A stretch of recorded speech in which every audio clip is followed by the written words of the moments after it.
So was the bastard you were after now riding with the cowboys? Roscoe Bob Bryant was his name. Oh. But no, this time it was a different bastard I was after. The aforementioned Mr. Ringo. And yes, he was working for old man Clanton. Hey, fucking run! I came upon them robbing a stagecoach, which wasn't surprising, being they were such murderous thieves and bastards. The bandits wore red scarves, so I knew they worked for the old man. Over there! I did my best to help those poor passengers.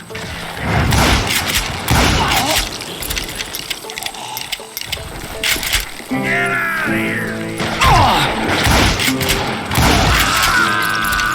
Moments later, the attackers were dead, and I checked the stagecoach to see how many passengers were still breathing. None. It was then I wondered if the rocks weren't hiding more bandits. Was that all of them? Or did I just hit the rear guard? I quickly got my answer. They attacked from on high like Apaches often did. They would appear in great numbers from above and rain down lead on their hapless enemies' heads, making use of the high ground and whatever else they had. Yep, the Apaches always appeared out of nowhere, and there never seemed to be an end to it. Hold on, were you attacked by Apaches? What happened to the cowboys? Did I say they were Apaches? I said Clanton's cowboys attacked me Apache style. I was in a pitched battle, but I was holding my own against an overwhelming enemy force. See, at the time, I was still pretty green, but often blunder into regrettable situations. But I just kept shooting at anything I could see up in those damn rocks. I didn't see Ringo, but I knew he was with the cowboys. He and Roscoe Bob had done me a dreadful wrong, and I was determined to have my revenge. But to get to Ringo, I knew I'd have to fight my way past these other assholes first.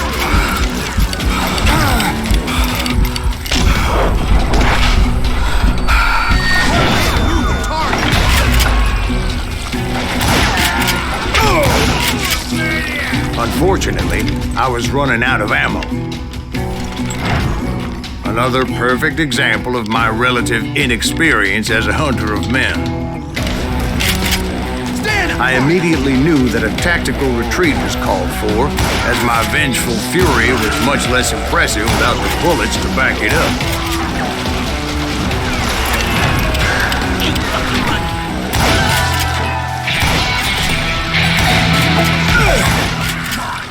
Finally, they managed to pull me. Trapped as I was, the odds of my survival seemed pretty slim. Luckily, serendipity was on my side as I suddenly spotted a way out of my predicament.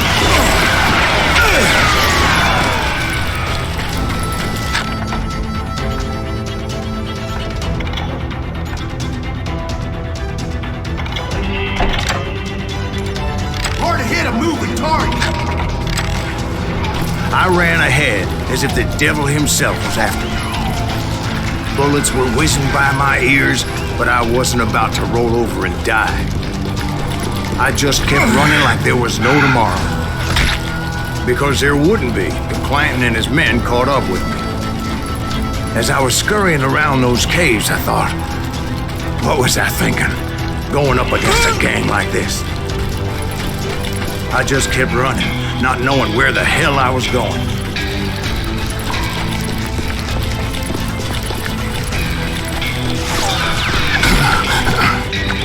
And that's when something miraculous happened. Like manna from heaven, I found the desiccated remains of what looked like an Apache warrior.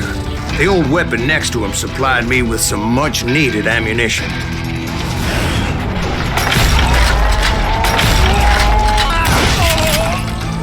Pat Masterson once told me it was more important to be lucky than good, and he would know.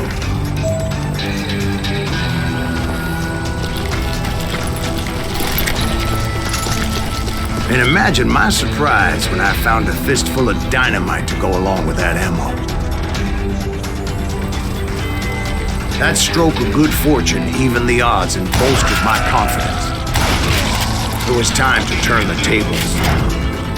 Time for the prey to become the predator. Time for the hunted to become the hunter. Time. All right, Jesus, we get it. They were right where you wanted them. That's right, Jack. I was done running. And the old man's boys were not expecting that. No, sir. I came at them like a wildcat. My fury knew no bounds. Where's he going?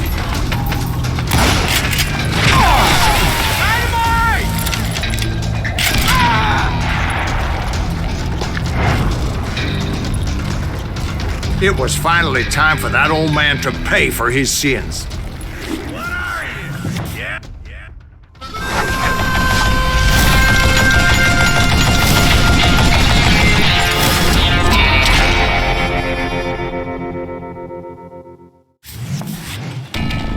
I yelled out at the top of my lungs, "Clanton, I'm coming for you!" A little stealth might have made more sense, to be perfectly honest. Because that old fool had a Gallon gun and enough bullets to last him till kingdom come.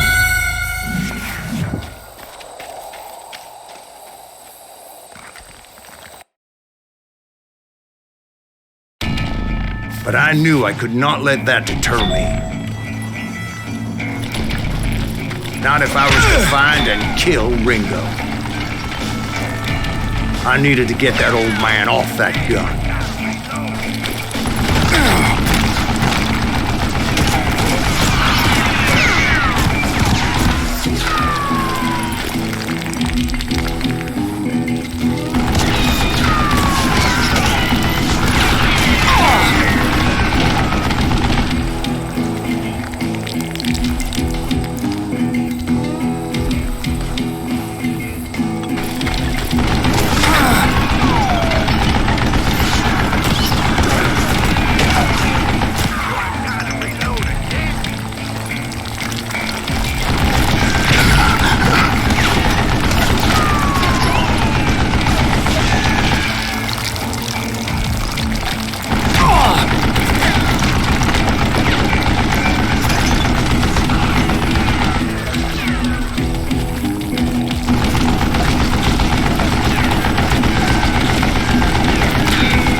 Most everyone thought it was the Ruales who had come up against him in Guadalupe Canyon, but it was just me.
One of the cowboys made it out of there alive.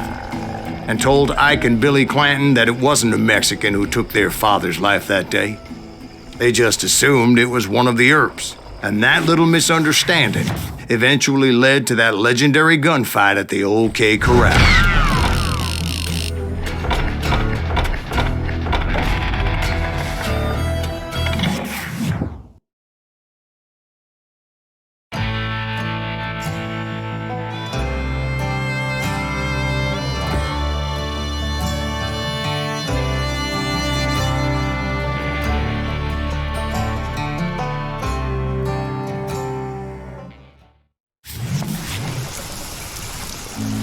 A few weeks after that dust-up at the OK Corral, I was still after Johnny Ringo.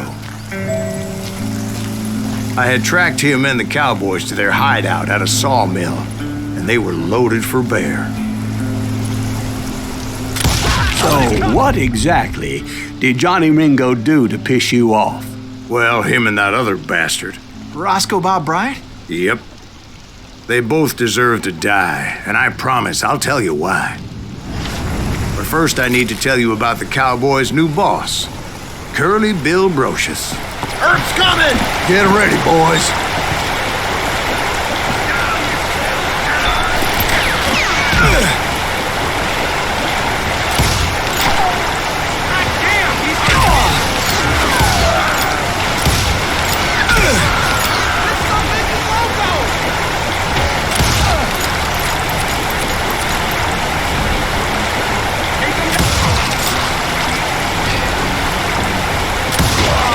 Curly Bill took charge of the Cowboys upon the old man's demise, and after that gunfight at the OK Corral, the Clantons wanted revenge.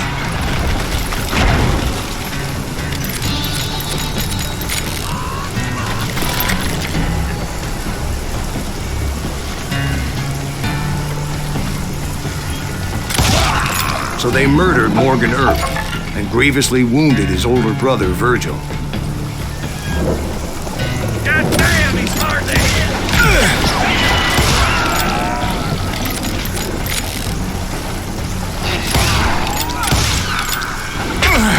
Put some holes in him!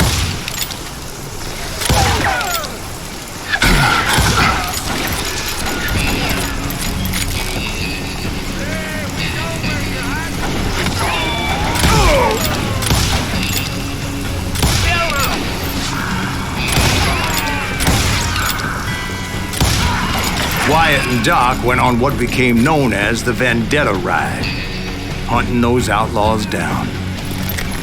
So when I showed up, that's who they thought I was.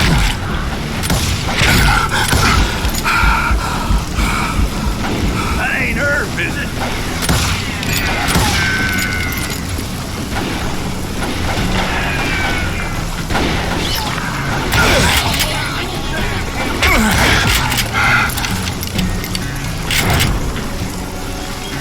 It's you or me?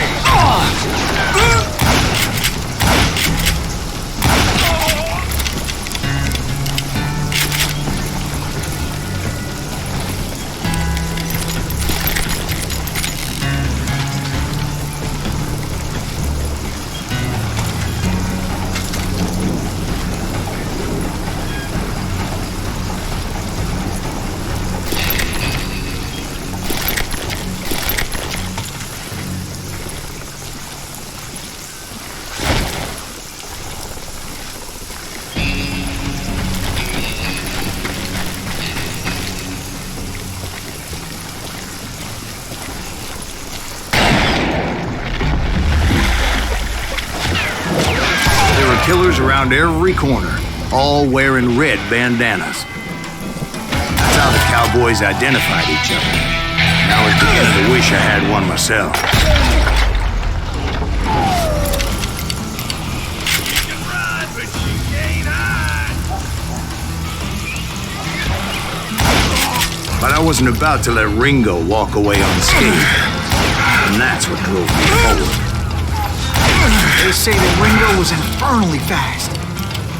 I hardly saw anyone faster, boy. Certainly not Wyatt Earp. That man was all hat and no cap.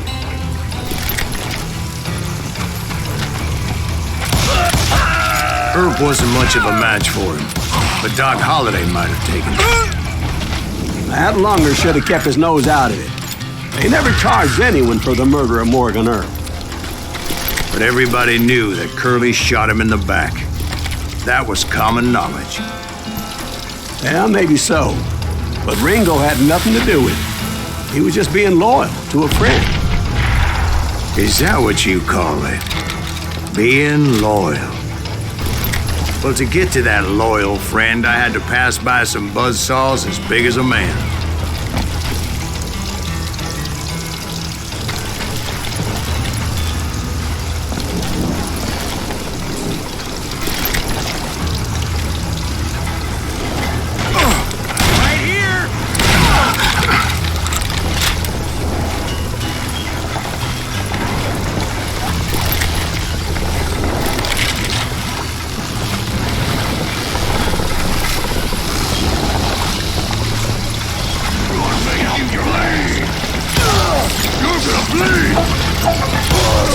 Excuse me, sir. I have a question.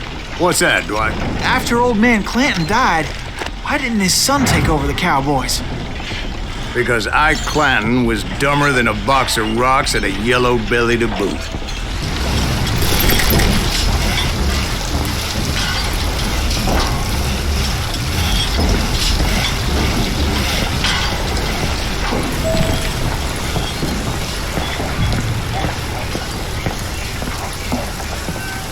Now, where was I? Taking down the entire cowboy gang single-handed. Indeed I was, Jack.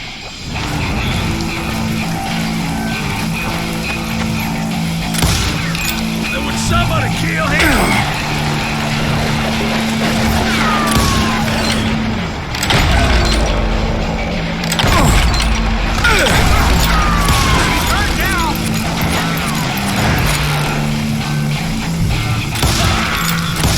Beat him!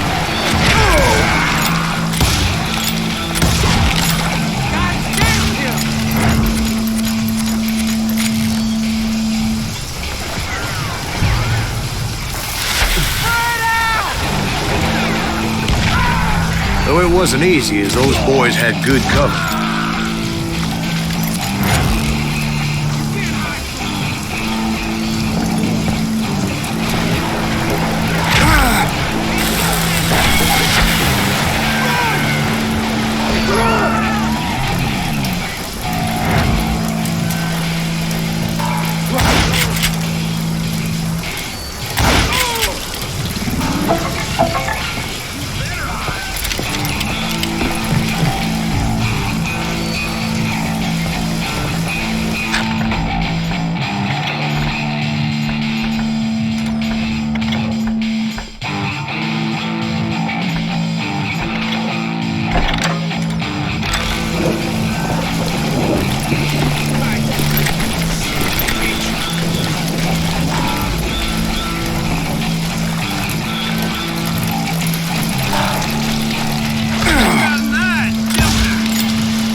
Smoke that son bitch!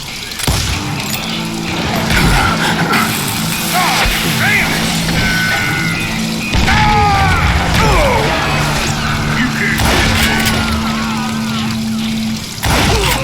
There were carts everywhere, piles of lumber, and God knows what else for people to hide behind. That really was one hell of a sawmill. Quite an impressive operation.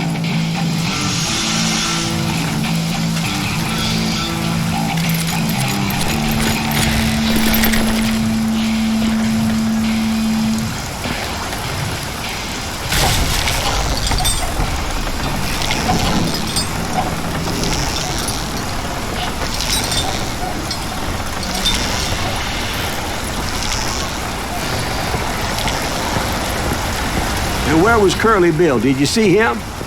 I'm about to get to that, Ben. Patience.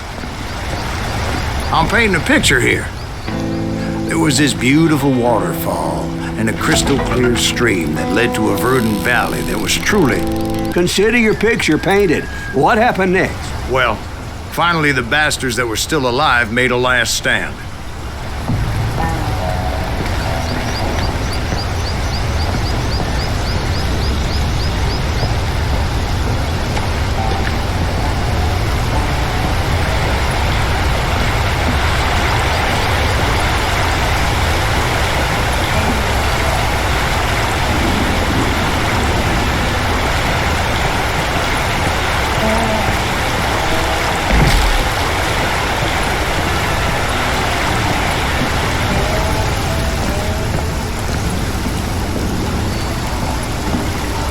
Curly Bill, Johnny Ringo, and his compadres took off into the lumber yard, and I followed after.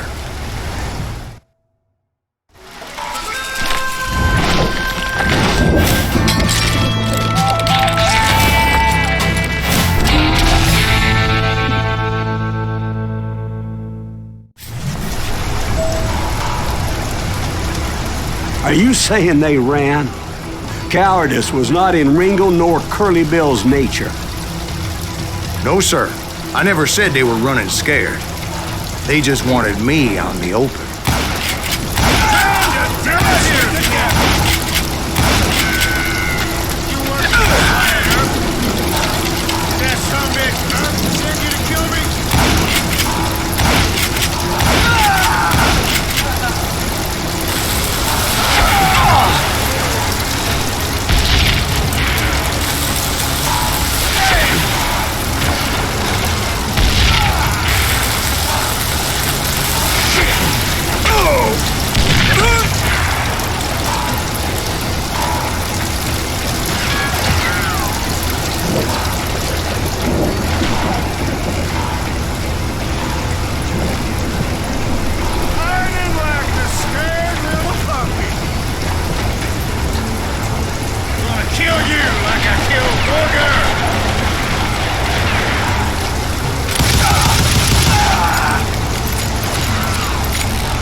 Just gave me no choice but to take his life.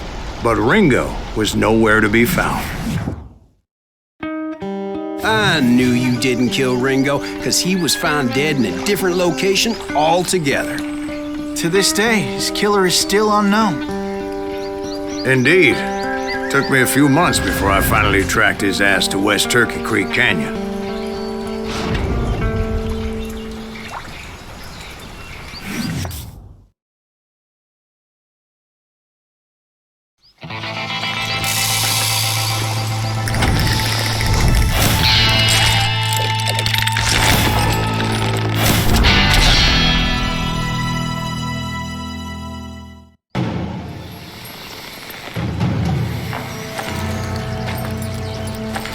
That's incredible, sir. I always thought that Doc Holliday was the one that killed him.